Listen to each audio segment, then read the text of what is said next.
Oh, I start it. Okay. All right. Yeah. All right. Okay. All right.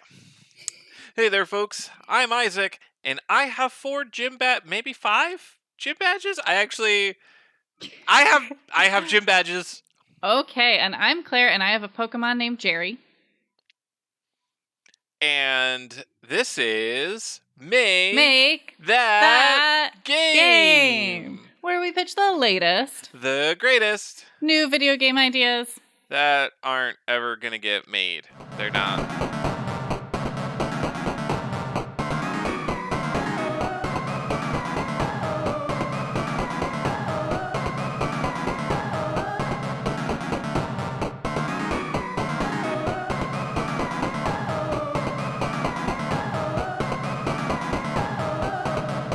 No games in this house. Yeah, I know I said they're not, and it seemed like I was going to follow up with something, but alas, not today.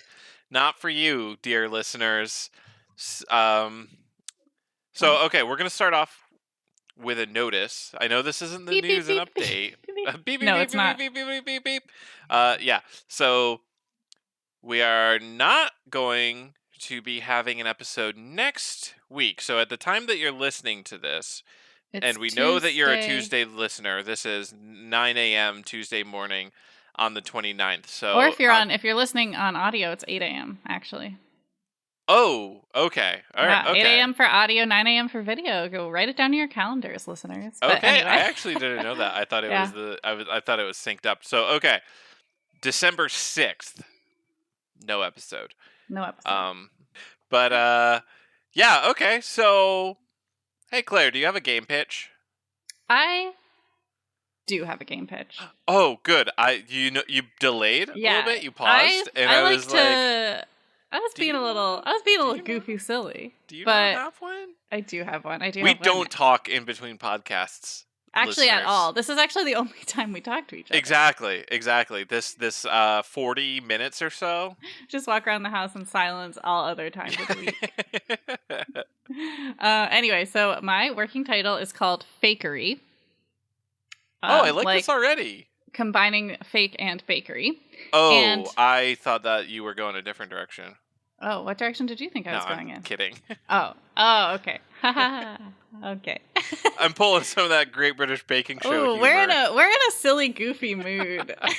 Let me say that. All right, so it's called Fakery. It is a 2D platformer similar to Mario.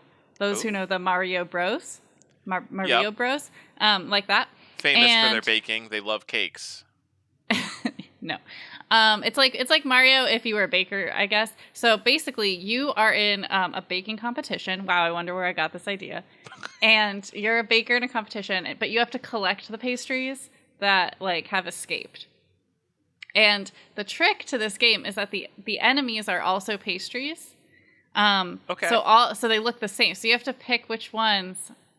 Like if you play Animal Crossing and there's a shell on the ground and you go to pick it up and you're like, oh my god, it was a hermit crab.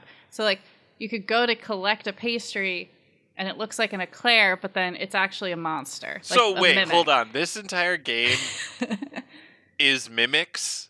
Yeah, pastry mimics. The entire game, they're just everything in this, every pastry in this game. This game revolves around pastry, and everything in this game, every pastry in this game is a mimic. Except for the ones that aren't, and those are the ones you need to collect. But the entire point is there's tons of pastries, and most of them are not actually pastries. Yeah. Okay. Yep.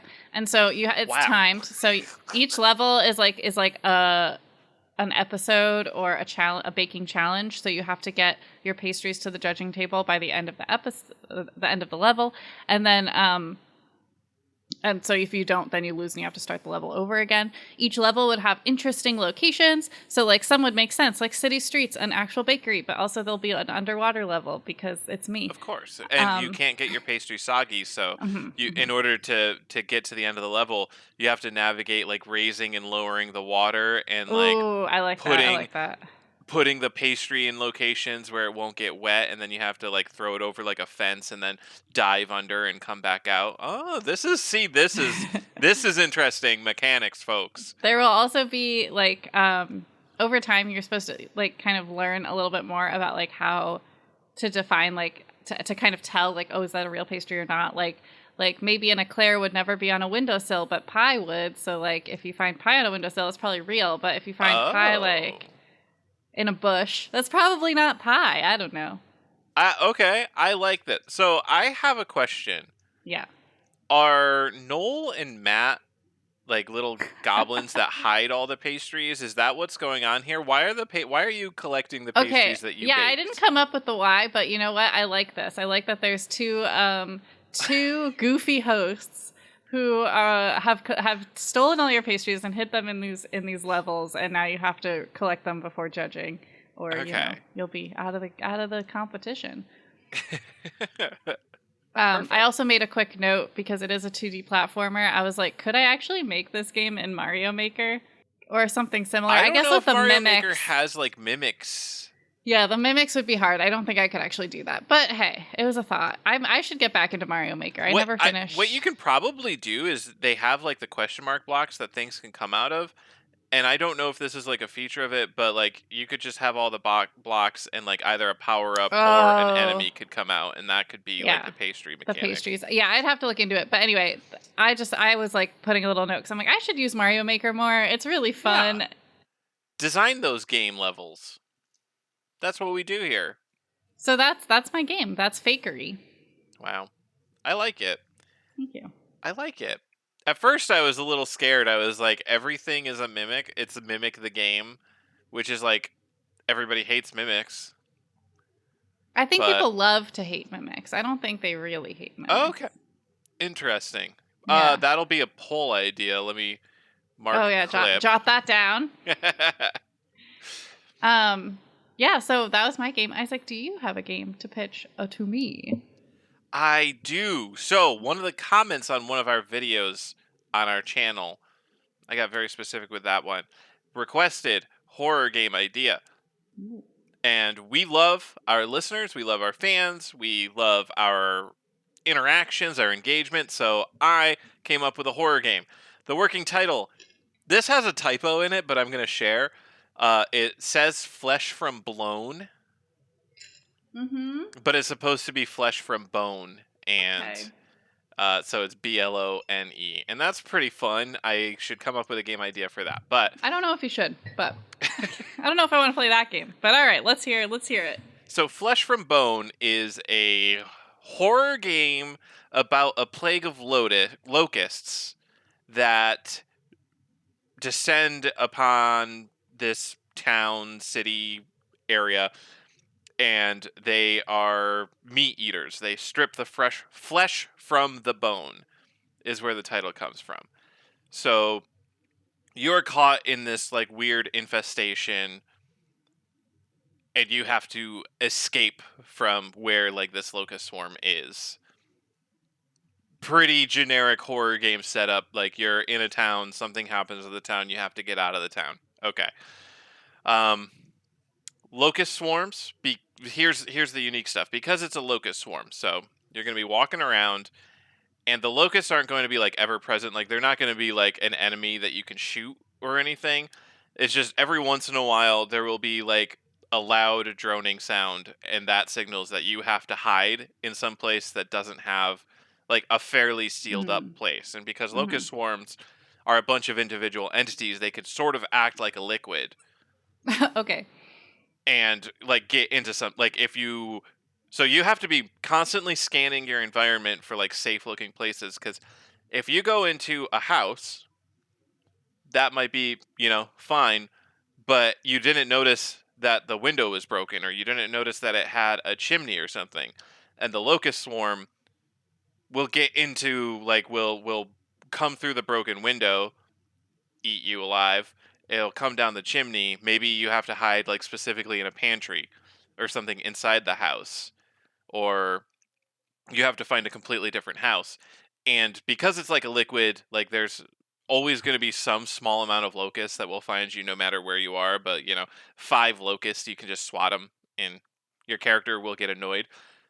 And where this comes into play is sometimes you find like a nice sealed area safe from the locusts, but there's bad people in there. Like either people who are like the government agents trying to cover up a conspiracy gone bad, or just people who are taking advantage of the apocalypse to be evil or whatever, and maybe like you're fighting them, but if locusts are like biting at you, you swat one off your face, and that gives the enemy enough time to like smack you or shoot you or whatever. And you have to constantly be paying attention, like, are there locusts in this room? How do I get the locusts taken care of before I deal with like the big human threat or whatever. And the way that you do that is like torches and certain scents and stuff can make like relatively safe areas. Like if you have a mosquito torch, you can carry that around with you for as long as that burns, and then once that goes out, the swarm descends upon you. All in all, this game feels like an idea that once I say the blurb, it's just you automatically understand what the rest of if you've played games before, this just seems like, okay, this is Plague Tale. Okay. This is Yeah, Plague okay, Tale, that's what but I was instead of thinking the about. the rats can fly. Yeah, Plague Tale, but the rat. Yeah, yeah, that's kind of what I was imagining while you were describing it. I'm like, ooh, where have I heard of creepy swarms before? Yeah. So I get the thing that sets it apart is like the theming. It's not a medieval thing. It's still got like the stealth aspect going on. But Plague Tale, the rat swarms were all kind of very scripted to an extent. It at least it felt like. I don't know if that's actually true. No, yeah, they definitely were. But this could be like you have like an area that you have to go through, and it doesn't necessarily have to have the locust swarm scripted. It does the loud droning sound that gives you, the player, the warning, like, oh crap, this is where I need to dive down to. And it could semi randomly happen, and you would just need to lay like bunker down for a little bit before the swarm moves on, or there might be scripted events where like drives you into the sewer and you have to navigate like underground, or it might require you to like, even if you saw the obvious path on the outside, the swarm might drive you to take an inside route, like you go down into a basement and find out that it was like a one of those what are they called? Like the people who think that the prepper, it's Oh, like a prepper. prepper Yeah. basement, and they actually have like dug out their own like super long facility that connects to other basements in the area, and you're like, oh, I can get through the town this way. But yeah, overall, pretty simple game idea. I've probably already talked more about it than the average person would, but I'm trying to fill time on this Well, podcast. so you said it wasn't set in medieval times. Did you say when it was set? It's like present day. I imagine it's a pretty present day kind of situation.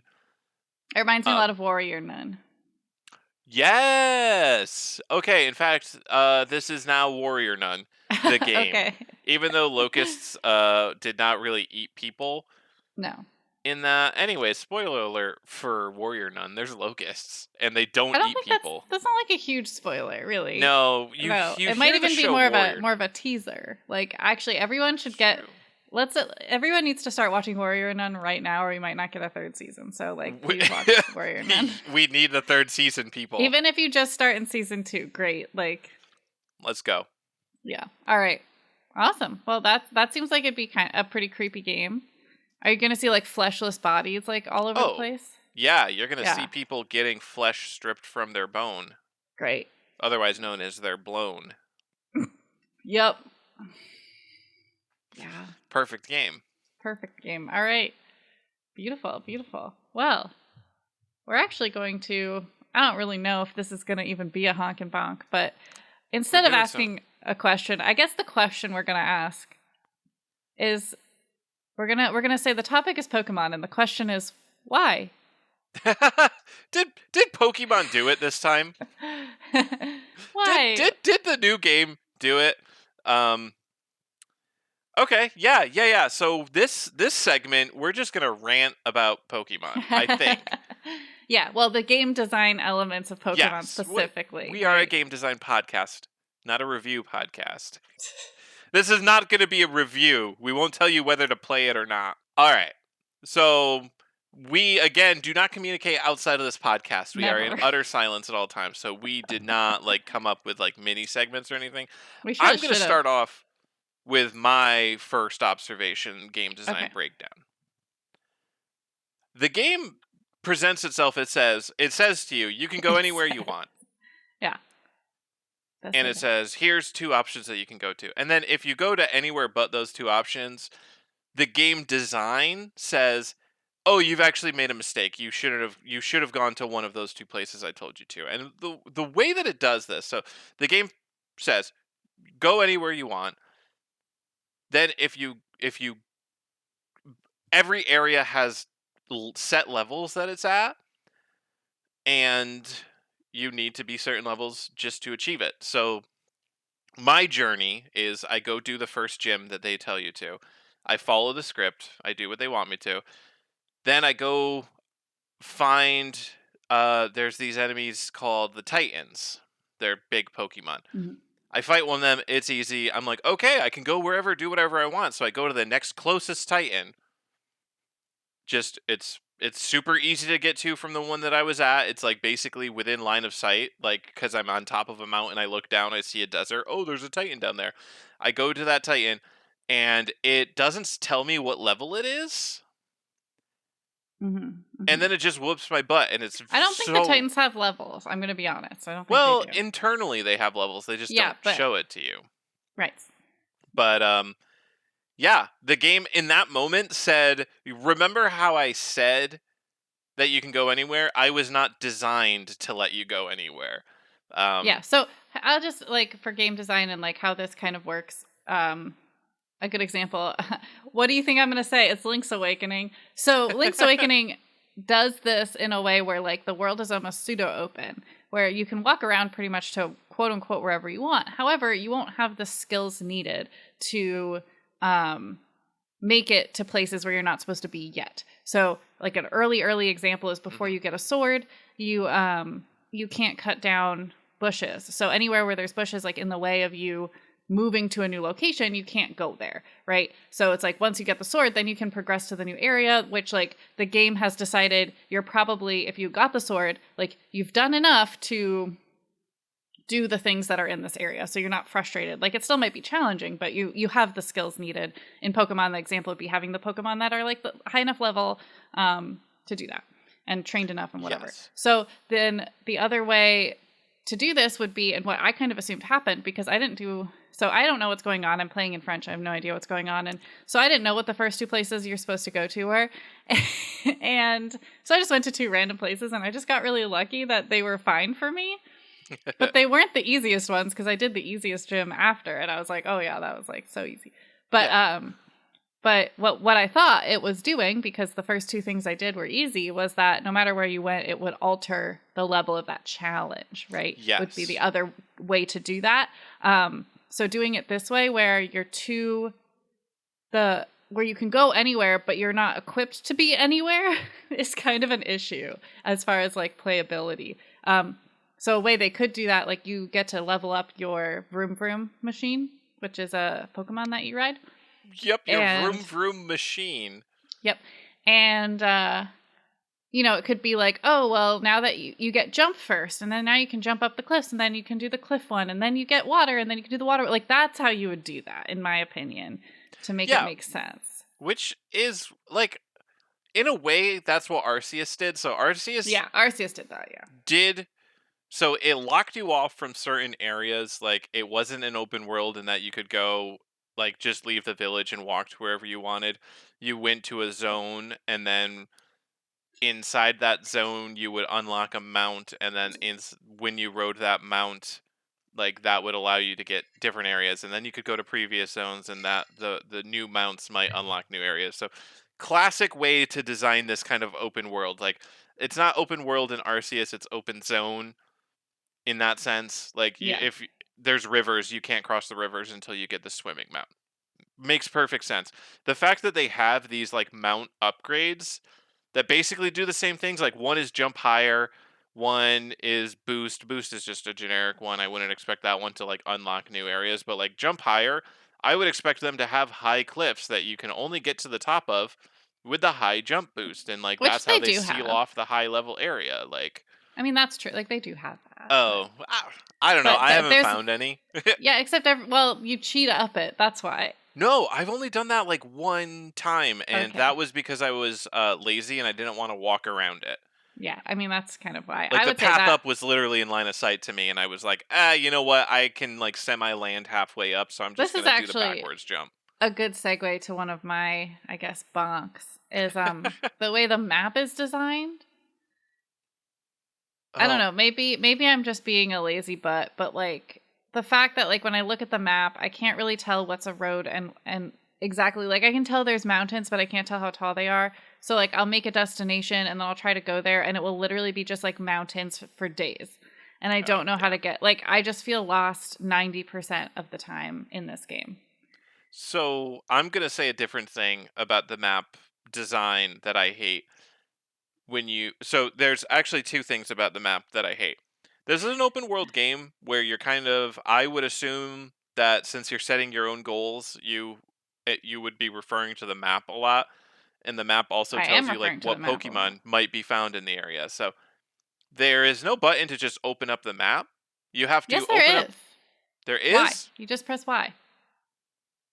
Oh, okay. Well, I always have to open up the Pokédex and then go to the map. That's X.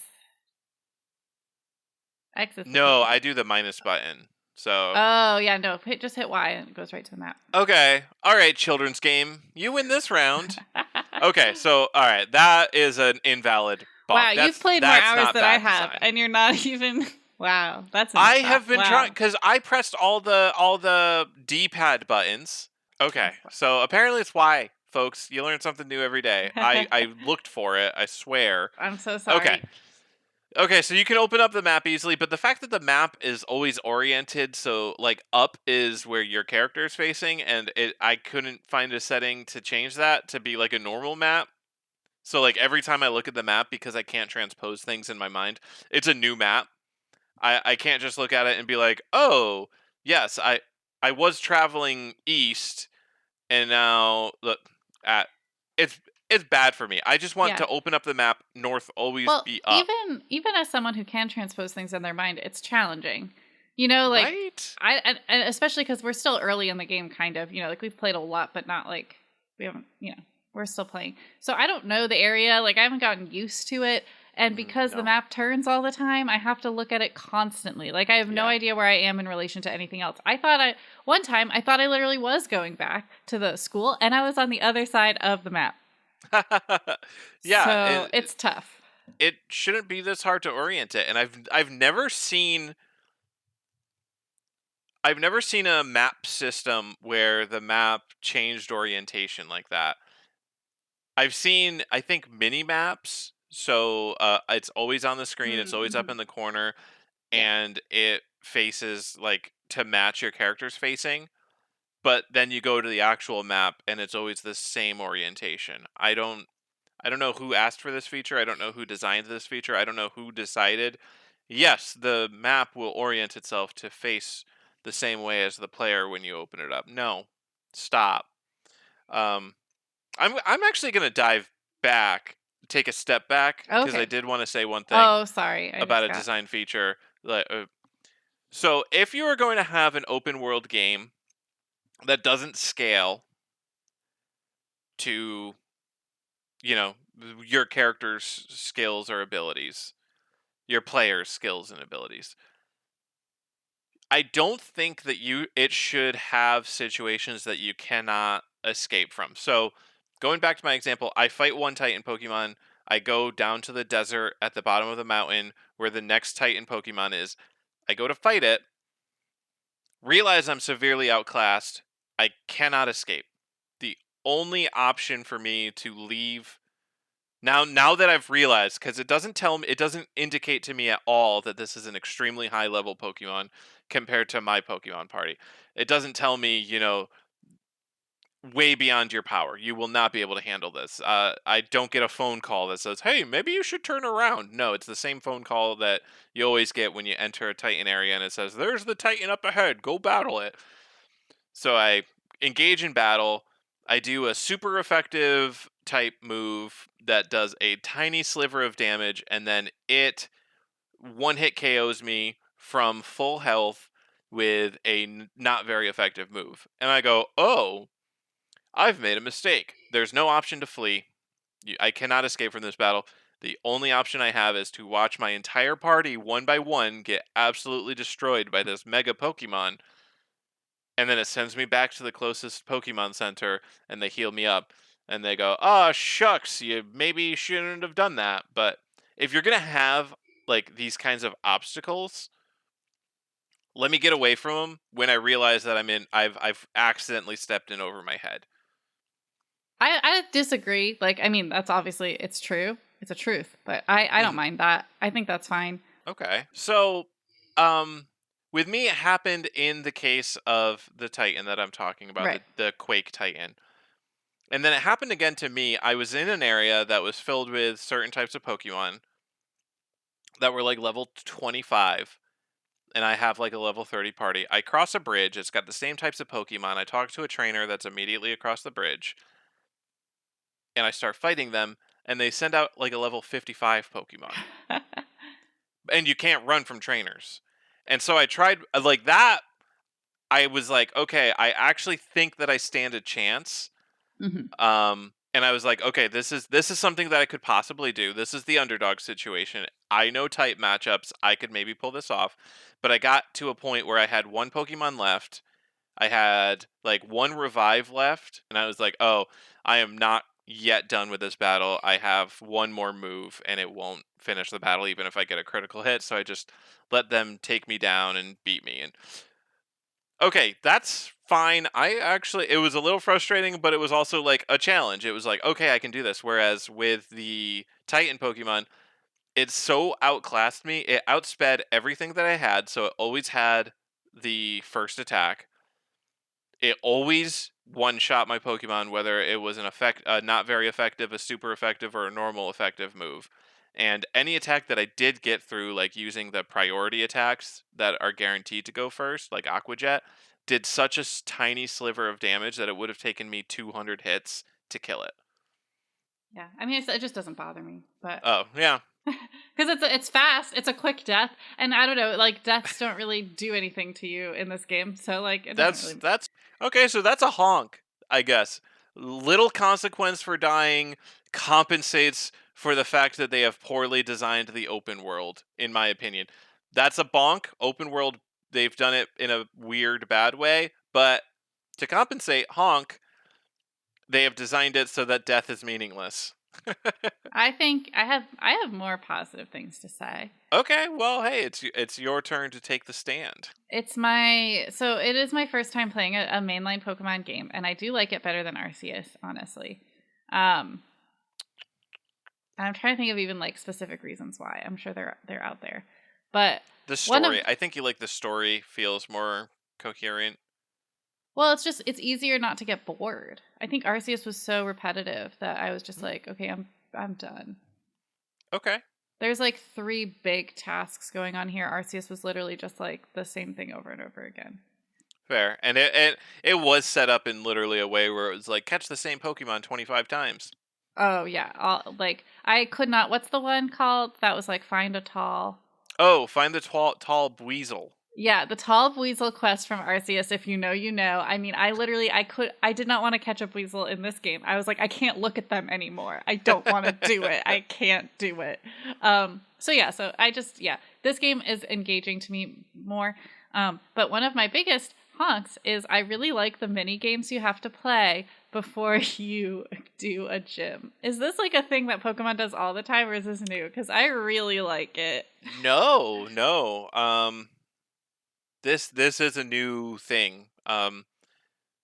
I can't remember Sword and Shield, I don't think. Normally gyms like are like a puzzle dungeon that leads Okay, up okay. to. So it's kind of like that. It's just they're doing it in a different way. But Yeah, they're doing basically, it in a here's a minigame way. yeah, basically, in order to enter a gym, you have to do some like wild. So far, I've only done 2 gyms so far, but like they've both been pretty wild tasks. Wild in the sense of like who came up with this and why and how. Not wild in that they're hard. I mean, Isaac said there's some harder ones down the line. So, but the 2 I did were not hard, and it's just fun. It's like a fun little break from like what you're doing. It's since it's different every time. Like I said, it keeps you engaged in the Yeah. game. Um, I don't know. Just I like that it breaks up the gameplay. That it's like so different than the gameplay that we've had before. I like it. Okay. All right. So my next thing I want to talk about. So we've basically talked about gyms. We've talked about Titan Pokemon. Let's talk about Team Star. Team Star. I like this too. I'm not gonna bonk this. The characters are fun. I don't think I'm gonna bonk it. I'm just gonna the battles that you do don't feel like anything to me. They say, okay, so what it is that you have this mechanic where you can like send out a Pokemon and it can fight Pokemon without like doing an actual battle. And so they say you have 10 minutes, defeat 30 Pokemon doing this with only 3 of your Pokemon. So all it is I walk up, I press R 3 times, it sends out my 3 Pokemon. They beat up the 3 Pokemon in front of me while I watch. I move to the next area, press R 3 times, and I repeat that 10 times.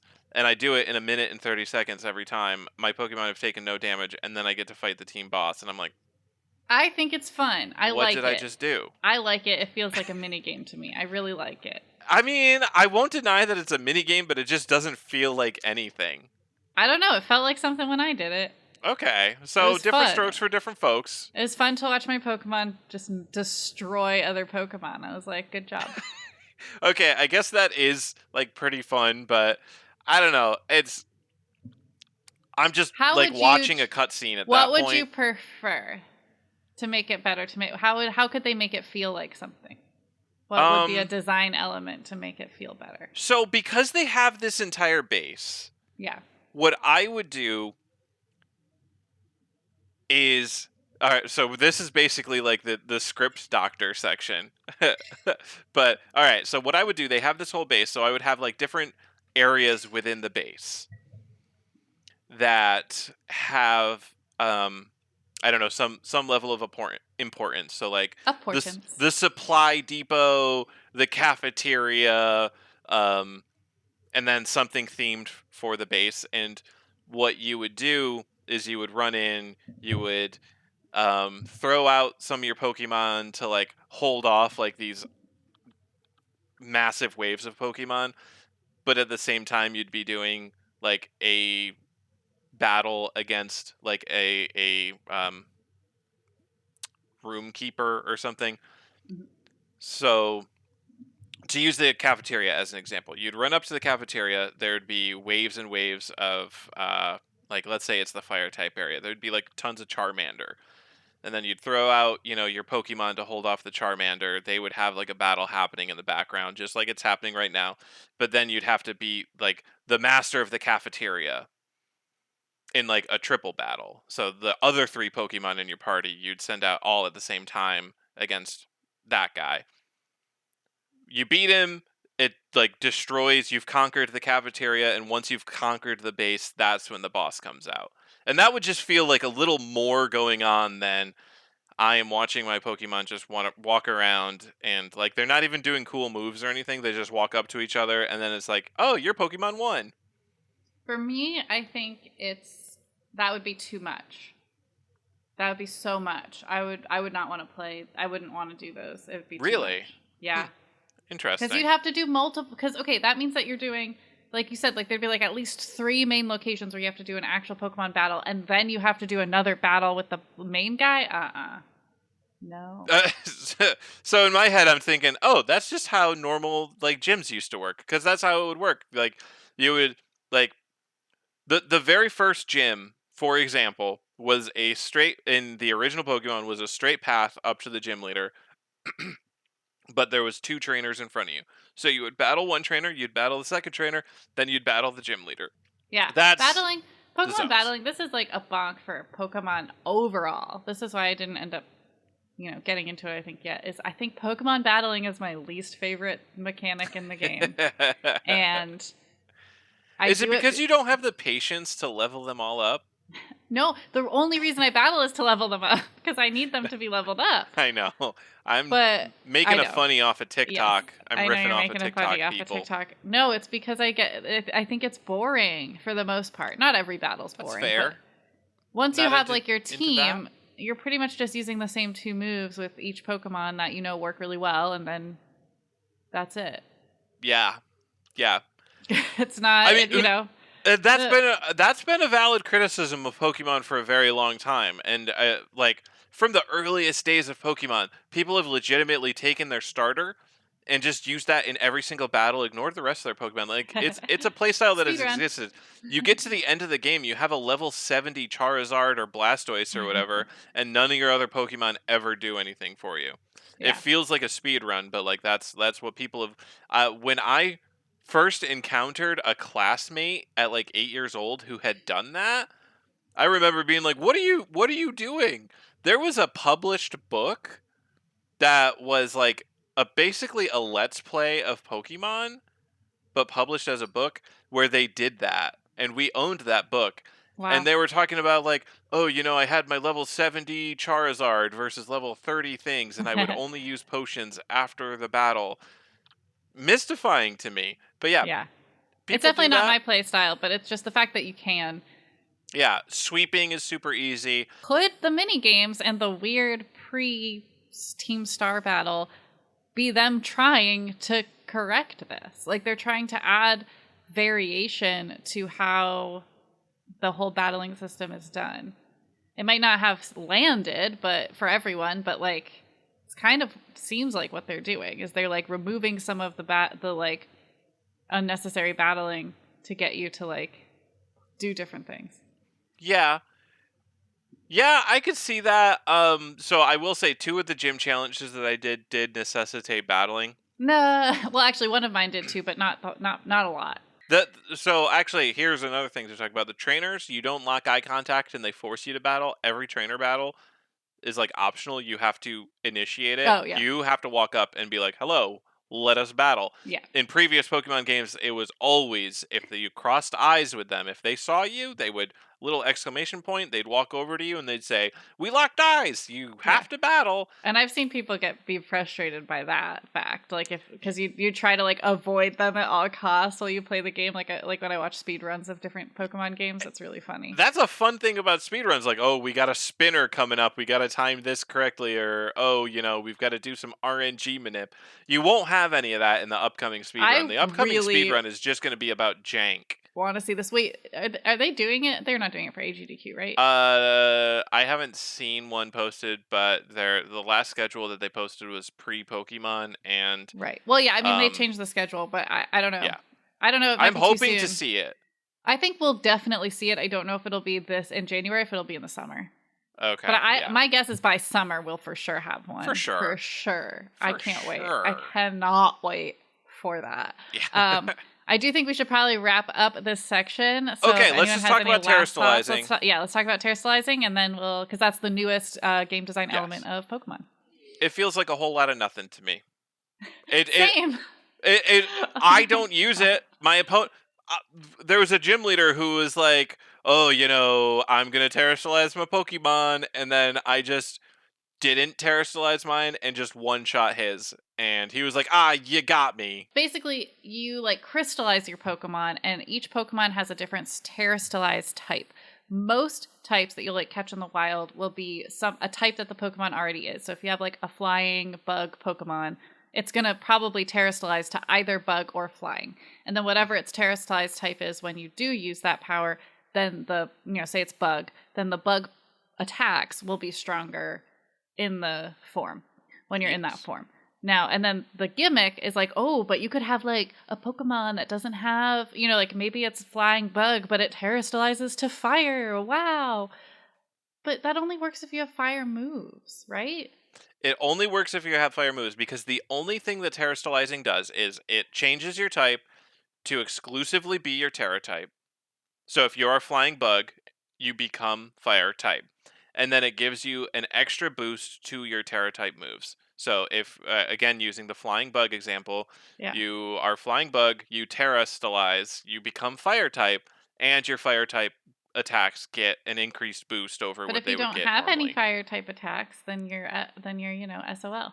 I do think that every Pokemon with a weird Terra type also knows at least one move. Not true. I got No? screwed. Yes, the Strudel I picked up that was ice type has no ice moves, and I tried to teach it an ice move, and it won't learn it. So Oh. It's literally I assume useless. that it It's learns Ice Fang at literally some point because it's got the literally big teeth. useless. Maybe, but right now it's literally. I mean, the Shroodle's not useless, but like the fact that it's an ice type. Ooh, cool. It's like I mean, if you come up against a Pokemon that's strong versus poison and weak versus ice, or like doesn't do extra damage to ice, you could I use guess. it. I guess. I'm just saying. Like so, it's. I see some interesting ideas in the concept. I see some interesting things that you can do with taking a bug flying and making it a fire type, or having the option of making it a fire, making it an ice. I think um, a really popular thing to do in like competitive battling for a long time was, I I had a Tyranitar at one point, and it had the move Ice Beam, which is an ice type move. It's a rock dark type. It was just in case certain Pokemon came up, I would have a defense against them. I could like get some damage in on them, even though they would have the advantage. So, like, specifically ground types, because they're weak against ice.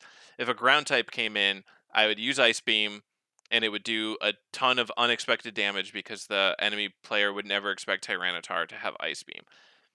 With Terra types, being able to change from dark ground or dark rock to ice and get a super same type attack bonus from that Ice Beam, kind of interesting. It like expands the concept that's always been there and gives you a little extra something that you can do, but you really have to pick which Terra types you want for a given Pokemon. Adds another layer to team building. I think at super high competitive level, terastilizing can be like interesting, but just playing through the game, it's a nothing. It's meaningless. It doesn't do anything.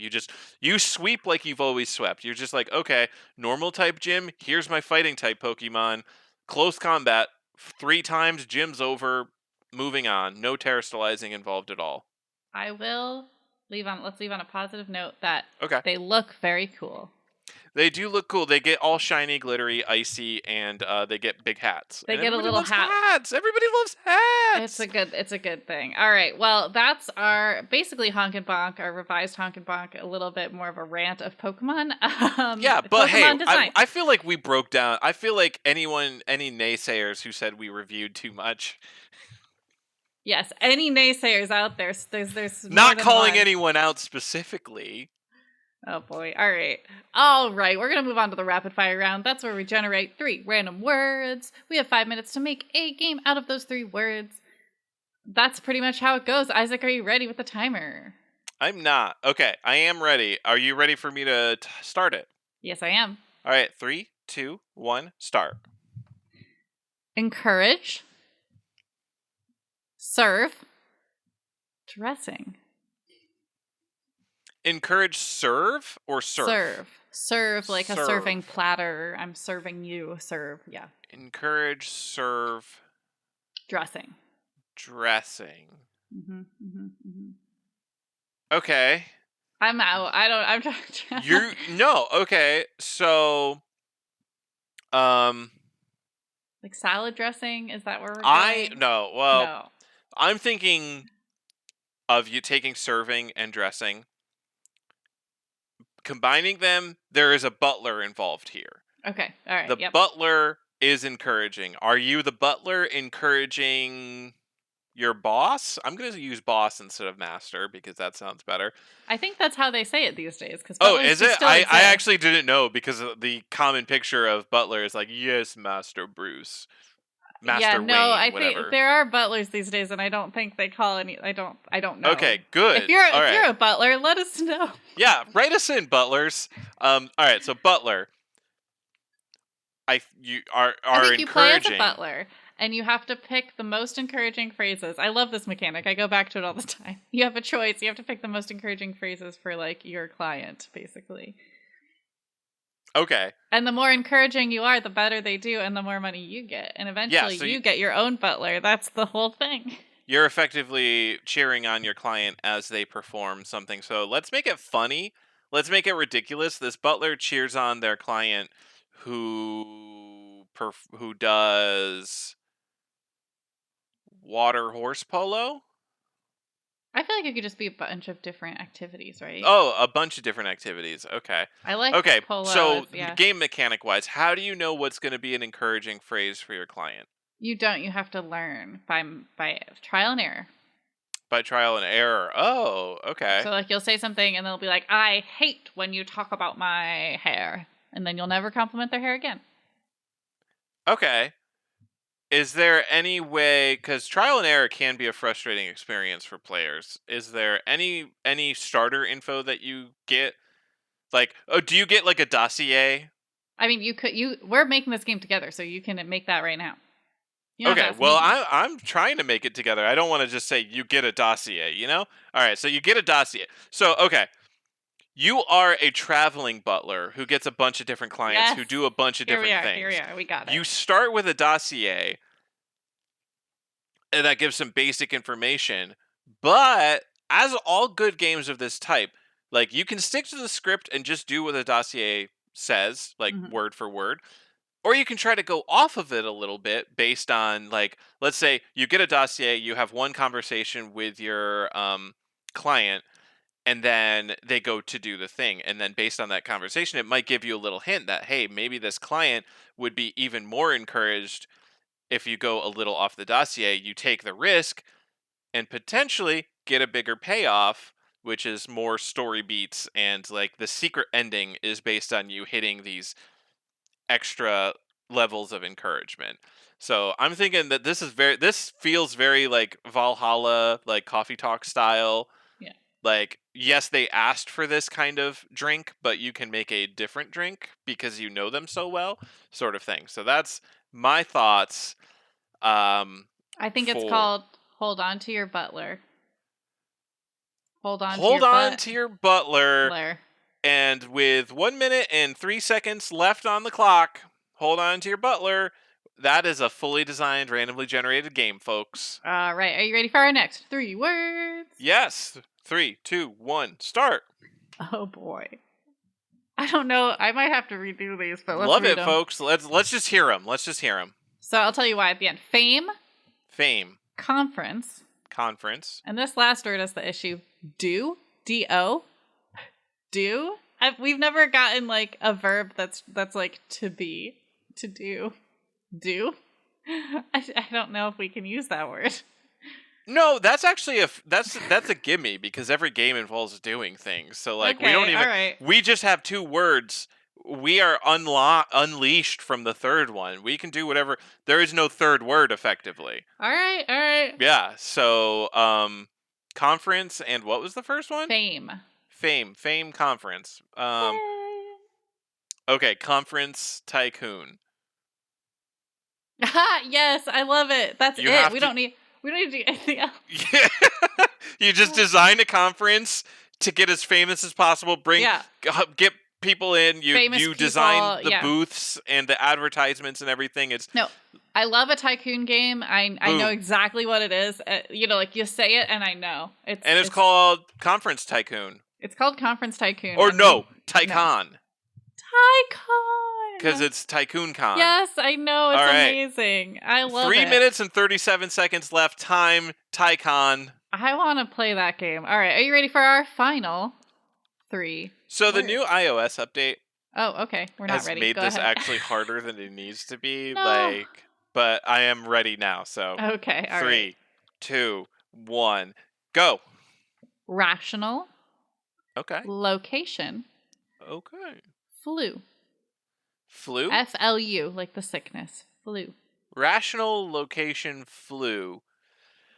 All right, this makes me think of like that board game / computer game Pandemic, where your job is to make a disease that gets through various locations So and maybe this spreads is like across the the entire opposite, world. and you're trying to make locations where the disease doesn't go. This is disease mitigation. Disease mitigation. It's a learn 'em up. A learn 'em up that you sold me on this one.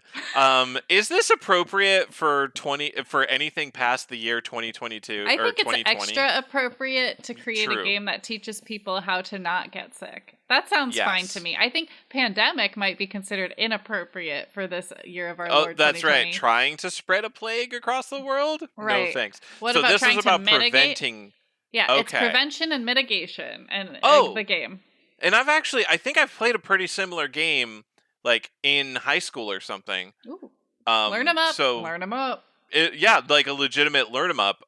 Like in a class, you made a series of choices. So it's very easy, like that one learn 'em up game that you honked and bonked that time about like Uber or whatever. Oh yeah. Where it's just like you make a couple choices and then at the end it tells you like the results of your choices. Yeah. And it's like, okay, it's not like an extremely replayable game, but for hey, 40 minutes in a classroom. Right. It's a learn them up game. It's to learn Yeah. them up, and once a year you pull it out, you dust off the CD case, you put it in the CD-ROM. Yeah.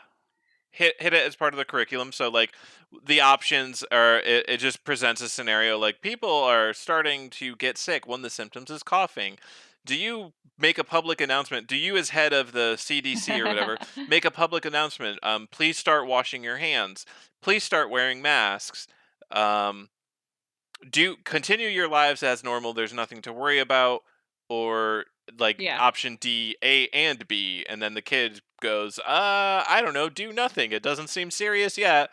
And then then the next sequence, because you picked like the wrong choice, it's like getting a little worse, but you can still get back at it. And then once you go through all 10 choices, it tells you the final result, whether the world is doomed or not. So what's the name of this? We've got 2 minutes and 25 seconds left.